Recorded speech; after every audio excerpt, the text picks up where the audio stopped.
दिल ना लगे कि वो हेलो पूरी कर देते हैं सभी मिलके। ये तालिबान कदरदान मेहरबान। अच्छा कभी कभी ऐसा मंच बन जाए ना जहाँ से कुछ भी गाओ कोई प्रेशर नहीं होता है और गम के गीत गाने लगेंगे ना तो बहुत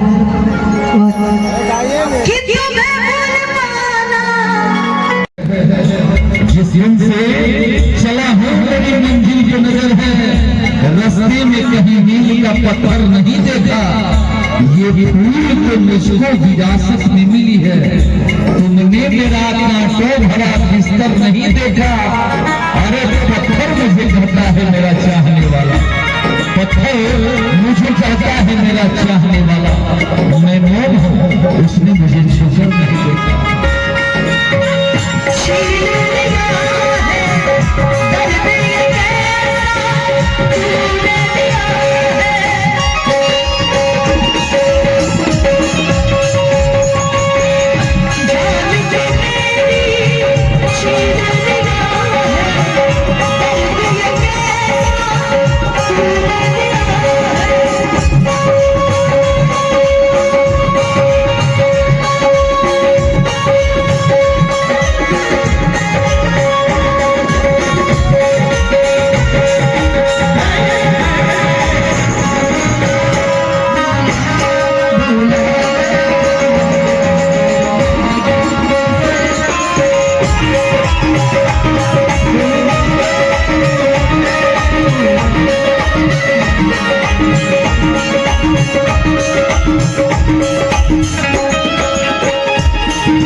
हम लोग उसी कथा से हैं।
मेरे भाई और अमित भाई एक फरमाइश अजय यादव जी ने आपके भाई खोज रहे हैं बड़ी बेसब्री से, आप मंच के पास उनसे मुलाकात कर लें।